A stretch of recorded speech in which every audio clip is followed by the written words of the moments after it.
আব্বু আম্মু আমি আর ভাইয়া বসে আছি ভাইয়ার হবু শ্বশুর বাড়িতে। হবু শ্বশুর বাড়ি এই জন্যই বললাম, কারণ আজ সবে মেয়ে দেখতে এসেছি। মেয়েকে আমাদের খুব পছন্দ হয়েছে, আর ভাইয়াকেও ভাবির পরিবারের লোকজন খুব পছন্দ করেছে। বিয়ের দিন তারিখও ঠিক হয়েছে, আগামী শুক্রবার বিয়ে, মানে আর 7 দিন হাতে আছে। সবাই আরও কিছু সময় কথা বলে সবাই চলে আসি বাসায়। ভাইয়া কিছু না বলে রুমে চলে যায়। আব্বু বলে, মিজার হাতে কিন্তু বেশি সময় নেই। কাল থেকে তুই মা বাবুকে নিয়ে বিয়ে শপিং শুরু করে দে। কেন আব্বু, তোমরা যাবে না? আমার অফিসে কাল একটা মিটিং আছে, আর মিটিং শেষে চিটাগাং যেতে হবে অফিসের কাছে। ও আচ্ছা, ঠিক আছে আব্বু, আমি তাহলে ভাইয়াকে নিয়ে শপিং করতে চলে যাব। আম্মু তো আবার শপিং মলে যেতে চায় না। আব্বুর সাথে আরও কিছু সময় কথা বলে রুমে এসে চেঞ্জ করে শুয়ে পড়ি। এই দেখুন, আপনাদের এখন আমার পরিচয় দেওয়া হয়নি। আমি মিরাজ, আব্বু আম্মুর দ্বিতীয় সন্তান। বড় ভাই মাহবুব লেখাপড়া শেষ করে আব্বুর সাথে অফিস দেখাশোনা করে। আমি আবার মাস্টার্সে পড়ছি। বাকিটা গল্পেই বলবো। খুব টায়ার্ড লাগছে, একটু ঘুমের এই মুহূর্তে খুব প্রয়োজন। রুমে এসে চেঞ্জ করে আয়নার সামনে বসে নিজেকে দেখছি। বিয়ে ঠিক হয়ে গেছে, এখন তো নিজেকে একটু দেখতে পারি। আব্বু আম্মু সামনে থাকায় তখন কিছু বলতে পারিনি। ছেলেকে আমার খুব পছন্দ হয়েছে। আমি রাত্রি, আব্বু আম্মুর একমাত্র মেয়ে। এবার মাস্টার্স শেষ করলাম। আব্বু তার বিজনেস পার্টনারের ছেলেকে খুব পছন্দ করে, তাই আমাকে তার হাতে তুলে দিতে চাইছে। আমি আবার আব্বু আম্মুর বাধ্য মেয়ে, তাছাড়া কখনো কারোর সাথে প্রেম করিনি। সব ভালোবাসা বিয়ের পর স্বামীকে দিব বলে বসে বসে এইসবই ভাবছি। তখনই আম্মু রুমে এসে বলে, কিরে মা, ছেলেকে তোর পছন্দ হয়েছে? আমরা তো বিয়ে ঠিক করে ফেললাম, তোকে তো জিজ্ঞেস করাই হলো না। তোমাদের পছন্দই আমার পছন্দ আম্মু। তোমরা যা করবে আমার ভালোর জন্যই করবে। আমার লক্ষ্মী মেয়ে। আচ্ছা, কাল আমরা শপিং করতে যাব, সকালে রেডি হয়ে থাকিস। আমি ঠিক আছে বলতেই আম্মু আমার কপালে চুমু দিয়ে চলে যায়। আমি মোবাইল নিয়ে বেডে শুয়ে ফেসবুক চালাতে থাকি। পরের দিন সকালে ভাইয়াকে নিয়ে শপিং করতে চলে আসি। শপিং শেষ করে বাসায় এসে আম্মুকে সব কিছু দেখাই। আম্মুর খুব পছন্দ হয়েছে।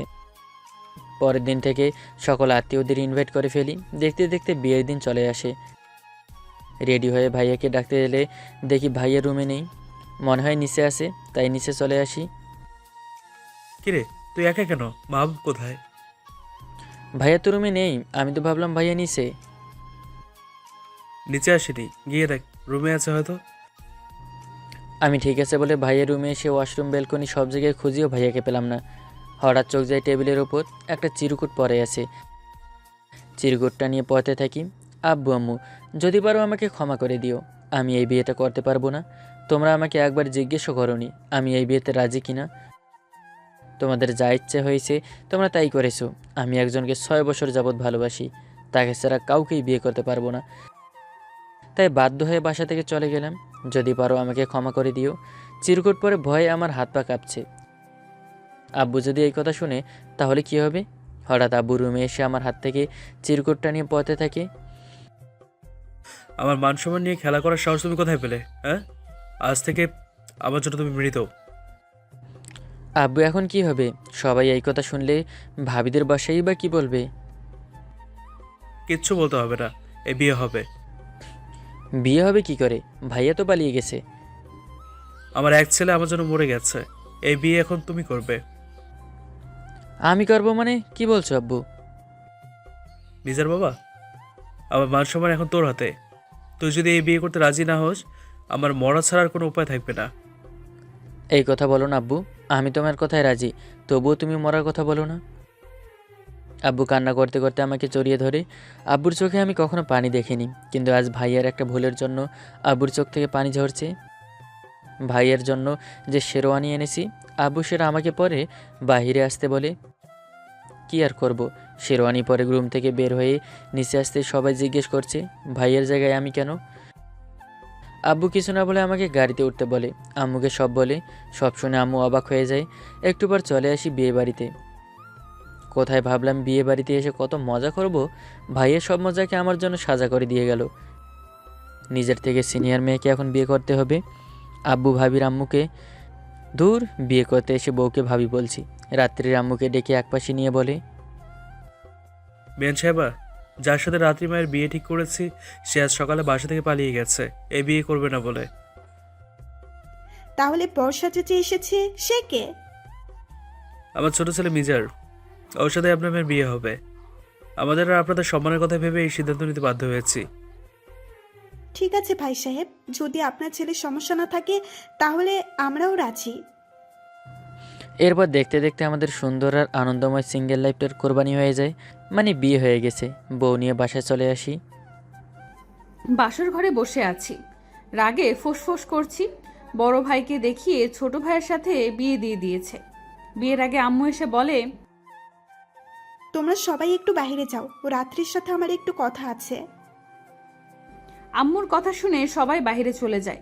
আম্মু আমার পাশে বসে বলে, রাত্রি মা, একটা সমস্যা হয়ে গেছে। কি সমস্যা আম্মু? যার সাথে তোর বিয়ে ঠিক হয়েছে সে একটা মেয়েকে নিয়ে আজ সকালে পালিয়ে গেছে, আর তাই বরের আব্বু তার ছোট ছেলের সাথে তোর বিয়ে দিতে চাইছে। এটা কেমন কথা আম্মু? এক ছেলের সাথে বিয়ে ঠিক করে অন্য ছেলের সাথে বিয়ে দিতে চাইছে? তুই রাজি হয়ে যা মা। দেখ, দুইটা পরিবারের মান সম্মান জড়িয়ে আছে। এই বিয়ে না হলে আমরা কারো কাছে মুখ দেখাতে পারবো না। তোকেও সারা জীবন এই কলঙ্ক নিয়ে থাকতে হবে। আম্মুর মুখের দিকে তাকিয়ে রাজি হয়ে যাই। হঠাৎ দরজা খোলার শব্দে বাস্তবে ফিরি। রুমে ঢুকে দেখি বউ আমার ঘোমটা খুলে রাগে ফোঁস করছে। এটা দেখে তো পালিয়ে যেতে ইচ্ছে করছে। এই পিচ্চি, এখানে আয়। কি কপাল আমার, বিয়ে করে বউ তুই করে বলছে, আবার বলে পিচ্ছি। তুই কি বলেছি শুনতে পাসনি? শুনেছি, বলুন কি বলবেন। শুন, তুই ভাবিস না তোর সাথে বিয়ে হয়েছে বলে তোকে আমি মেনে নিব। সবার চোখে আমরা শুধু হাজব্যান্ড ওয়াইফ। বাট ভুল করেও আমার উপর স্বামীর অধিকার ফলাতে আসবি না, তাহলে মেরে তোর নাক ফাটিয়ে দেব। আপনি নিজেকে কি ভাবেন, বিশ্ব সুন্দরী? শুনুন, আপনাকে আমি নিজের ইচ্ছাতে বিয়ে করতে রাজি হইনি, আব্বুর জন্য বাধ্য হয়েছি। আসছে আপনার ওপর স্বামীর অধিকার ফলাতে আমার ঠেকা পড়ছে। বলে একটা বালিশ আর চাদর নিয়ে সোফায় গিয়ে শুয়ে পড়ি। কি কপাল আমার, নিজের থেকে ছোট ছেলেকে বিয়ে করতে হলো পরিবারের সম্মান রক্ষা করার জন্য। উল্টো পাশ হয়ে শুয়ে পড়ি। সকালে ঘুম থেকে উঠে দেখি রাত্রি এখনও ঘুমিয়ে আছে। কবি বলেছে, যে মেয়েকে ঘুমের মধ্যে সুন্দর লাগে সে মেয়ে প্রকৃত সুন্দর। এই লাইনটা হয়তো রাত্রির জন্যই লিখেছে। দূর, যার জন্যই লিখুক, আমার কি, এ তো আর আমাকে স্বামী বলে মানে না। ফ্রেশ হয়ে রুমে এসে দেখি রাত্রি উঠে গেছে। যান ফ্রেশ হয়ে নিন। আর একটা কথা, আমাদের বাসায় এবং আপনাদের বাসায় যেন কেউ বুঝতে না পারে আমাদের মধ্যে স্বামী স্ত্রীর সম্পর্ক নেই, তাহলে তারা কষ্ট পাবে। তাদের সম্মান রক্ষার জন্য যখন বিয়ে করেছি তখন তাদের মুখের হাসির জন্য এটুকু করতে পারি, তাই না? ঠিক আছে, তাই হবে। তুমি রুমের বাইরে যাও, আমি চেঞ্জ করব। রাতে তুই করে বলে, এখন আবার আধিক্যতা করে তুমি বলা হচ্ছে। শয়তান চেমড়ি। রুমে থেকে বের হয়ে নিচে আসতেই আব্বু বলে, কিরে তুই একা কেন, বৌমা কোথায়? ফ্রেশ হয়ে যাচ্ছে আব্বু। আচ্ছা আব্বু শোনো না, আমাকে আজকে ভার্সিটি যেতে হবে, একটা গুরুত্বপূর্ণ ক্লাস আছে। আর তাছাড়া ভাইয়ের বিয়ে ঠিক হবার পর থেকে কাজের জন্য যাওয়া হয়নি। কিছুদিন পর আমার ফাইনাল এক্সাম শুরু। মাত্রই কাল বিয়ে করেছিস আর আজই ভার্সিটিতে যাবি? কিছুদিন পরে গেলেই তো হয়। আজকে না গেলে অনেক বড় সমস্যা হয়ে যাবে। আর তাছাড়া একটা ক্লাস করে চলে আসবো। ঠিক আছে, একটা ক্লাস করে চলে আসিস। বিকেলে আবার তোর শ্বশুরবাড়ি থেকে লোক আসবে তোদের নিয়ে যেতে। আমি ঠিক আছে বলে ডাইনিং টেবিলে গিয়ে বসি। একটু পর রাত্রি এসে আমার পাশে বসে, সবাই একসাথে নাস্তা করে আমি রুমে চলে আসি। নিচে আব্বু আম্মুর সাথে বসে আছি। একটু পর পর মিরাজের আত্মীয় স্বজনরা এসে দেখে যাচ্ছে আর কত কথা বলছে। মনে হচ্ছে কোরবানির গরু দেখতে এসেছে। বিরক্ত লাগছে আমার। আম্মু মনে হয় সেটা বুঝতে পেরেছে, তাই আমাকে বলে রুমে গিয়ে মিরাজের কিছু লাগবে কিনা দেখতে। আমি ওর রুমে চলে আসি। এসে দেখি মিরাজ রেডি হচ্ছে। তুমি কি কোথাও যাবে নাকি? ভার্সিটি যাব, একটা ক্লাস আছে, কিছুদিন পর এক্সাম। আপনার আর ভাইয়ের বিয়ে ঠিক হবার পর থেকে ভার্সিটি যাওয়া হয়নি। এই, তোমার ওই ভাইয়ার নাম আমার সামনে নিবে না, শুনলেই রাগ হয় লোকটার কথা। আমি কিছু না বলে ব্যাগ নিয়ে রুম থেকে বের হয়ে আব্বুকে বলে বাইক নিয়ে চলে আসি ভার্সিটি। ভার্সিটি আসতে বন্ধুরা মজা করছে আমাকে নিয়ে আর ট্রিট দিতে বলছে।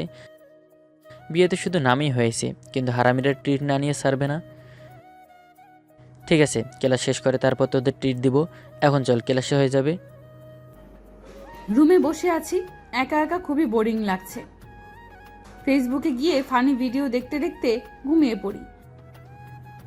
ক্লাস শেষ করে বন্ধুদের নিয়ে রেস্টুরেন্টে নিয়ে খেয়ে বাসায় চলে আসি। বাসায় এসে দেখি রাত্রি আব্বু সহ আরও লোকজন এসেছে। সবাইকে সালাম দিয়ে কুশল বিনিময় করে রুম চলে আসি। রুমে এসে দেখি রাত্রি ঘুমিয়ে আছে। ব্যাগটা রেখে ওয়াশরুমে চলে যাই। ফ্রেশ হয়ে এসে দেখি রাত্রি উঠে গেছে। আপনার বাসার লোক এসেছে, দেখা করেননি? ঘুমিয়েছিলাম, কখন এসেছে? জানি না, আমি মাত্রই ভার্সিটি থেকে এলাম। এসে দেখি নিচে আব্বুর সাথে কথা বলছে। ও আচ্ছা, আমি যাচ্ছি নিচে। বলে রাত্রি ফ্রেশ হয়ে আসলে দুজনে একসাথে নিচে চলে আসি। সবার সাথে কুশল বিনিময় করে রাত্রি সবাই একসাথে লাঞ্চ করে বিকেলে রাত্রিদের বাসায় চলে আসি। সবাই কি সুন্দর জামাই আদর করছে! আহা, বিয়ের এত মজা জানলে আরও আগেই করে ফেলতাম। তোমাদের দুজনের সাথে আমার একটু কথা ছিল। মিরাজকে নিয়ে রুমে চলে আসি।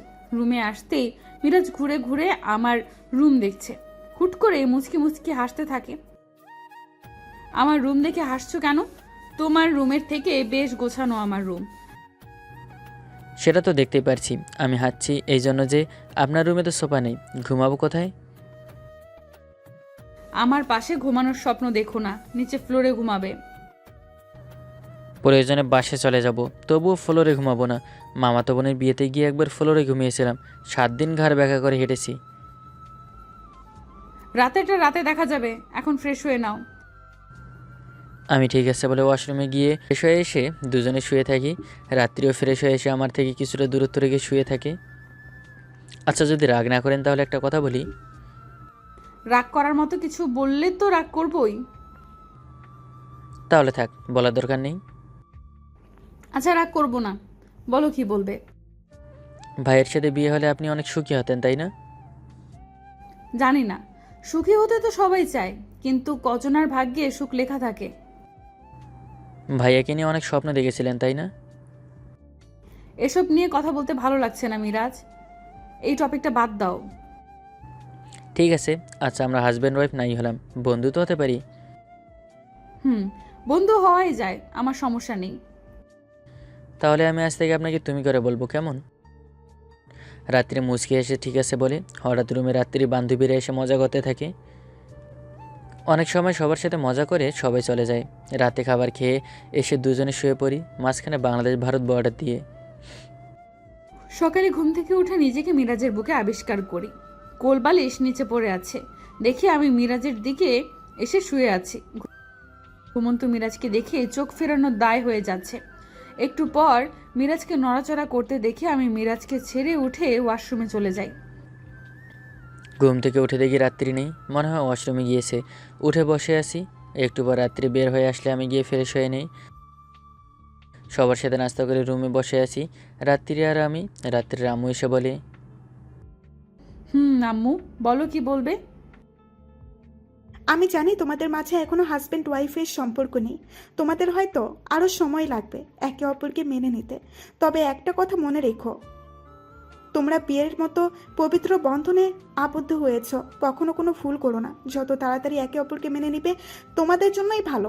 যেটা পেরেছো সেটা নিয়ে সুখী হবার চেষ্টা করো, দেখবে তোমাদের মতো সুখী আর কেউ নেই। বলেই আম্মু চলে যায়। দুজন দুজনের দিকে তাকিয়ে আছি। কিছু সময় তাকিয়ে থেকে দুজনেই চোখ নামিয়ে নেই। বিকেলে রাত্রিকে নিয়ে বাসায় চলে আসি। এভাবে কাটতে থাকে আমাদের বিবাহ দিন। এখন আর আমি সোফায় নয়, বিছানাতেই ঘুমাই। আমার এক্সাম শুরু হয়ে গেছে, কাল শেষ এক্সাম। একটা পড়া বুঝতে পারছি না, মাথায় হাত দিয়ে বোঝার চেষ্টা করছি। রাত্রি আমার পাশে এসে বলে, খুব চিন্তা মনে হচ্ছে তোমাকে, কিছু কি বুঝতে পারছো না? দেখো না, এটা বোঝার চেষ্টা করছি সেই কখন থেকে, কিছুতেই মাথায় ঢুকছে না। আচ্ছা, তুমি তো তোমার ভার্সিটি টপ করেছো, আমাকে একটু বুঝিয়ে দাও না। আমি মিরাজের পাশে বসে ওকে পড়া বুঝিয়ে দিয়ে বলি, এখানেই বসো, আমি যেটা বুঝতে পারবো না তুমি বুঝিয়ে দিও। রাত্রি ঠিক আছে বলে আমার পাশে বসে থাকে, আমাকে ভালো করে পড়া বুঝিয়ে দেয়। পরের দিন সকালে ঘুম থেকে উঠে ফ্রেশ হয়ে নাস্তা করে চলে আসি এক্সাম দিতে। এক্সাম শেষ করে সোজা বাসায় চলে আসি। রুমে এসে ফ্রেশ হয়ে বসে আছি। রাত্রি এসে বলে, কি এক্সাম কেমন হয়েছে? খুব ভালো। আচ্ছা, তোমাকে কিছু বলার ছিল, একটু বসবে এখানে? বলো, কি বলবে? আমাদের বিয়ের আজ পুরো 3 মাস হয়ে গেছে। আচ্ছা, আমরা কি এভাবে সারা জীবন কাটাবো? এভাবে কি জীবন চলবে? কি করতে চাইছো তুমি? আমাকে ছেড়ে দেবে? ছেড়ে দেবার কথা আছে কেন? আমরা কি একে অপরকে ভালোবেসে নতুন করে জীবন শুরু করতে পারি না? আমি যে তোমার সিনিয়র, তোমার সমস্যা হবে না? সিনিয়র হয়েছে তো কী হয়েছে? অনেকে আছে যারা তাদের থেকে অনেক সিনিয়র মেয়েকে বিয়ে করেছে, আর তুমি তো আমার মাত্র 1 বছর 3 মাস সিনিয়র। আমাকে সারা জীবন ভালোবাসতে পারবে?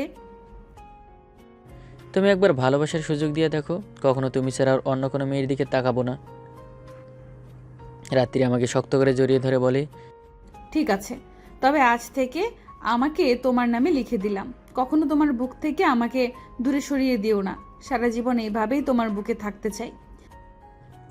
তুমি পাশে থাকলে বেঁচে থাকার আশা ফিরে পাবো। এভাবেই সারাটা জীবন আমার কাছাকাছি থেকো। তুমি ছাড়া আমার মনে আর কোনো চাওয়া নেই। তুমি ছাড়া বিধাতার কাছে আর কিছু চাইবো না। তুমি ছাড়া আজ থেকে এই দুনিয়াতে আমার আপন আর কেউ নেই। যত দেখি তোমার এই মুখটা ততই চেনা লাগে। মনে হয় তোমাকে আরো হাজার হাজার বছর আগে থেকে চিনি। তুমি ছাড়া ওপারেও আমি একা যাব না। আচ্ছা, আজকে আমরা বাসর দিন করতে পারি? বাসর দিন মানে কি? বাসর রাতের কথা শুনেছি। এখন তো দিন, তাই বাসর দিনের কথা বললাম। হতেই পারে, তবে আমার এখন মনির খানের একটা গানের কথা মনে পড়ছে। আমার বউ যখন গাইতে চাইছে তখন হয়ে যাক। তোমার প্রেমে পড়েছি আমি, দোষ হলে ক্ষমা করে দিও। যদি নির্দোষ হই তবে ভালোবেসে আমায় আপন করে নিও। ভালোবাসা কোনো দোষ নয়, আর তোমার জুনিয়র বড় তোমার প্রেমে পড়ে গেছে। তাহলে এবার চলো, আমরা ভালোবেসে একে অপরের মাঝে হারিয়ে যাই। আমি রাত্রিকে সারিয়ে দরজা বন্ধ করে এসে রাত্রিকে জড়িয়ে ধরে কপালে চুমু দেই। এরপর দুজন দুজনকে ধরে শুয়ে পড়ি। এরপর সবই ইতিহাস। এবার সবাই চোখ বন্ধ করে ফেলুন আর আমাদের একা ছেড়ে দিন। আমাদের সাথে এতটা সময় থাকার জন্য অসংখ্য ধন্যবাদ। ভালো থাকুন, ভালো রাখুন। ভালোবাসা অবিরাম। আল্লাহ হাফেজ।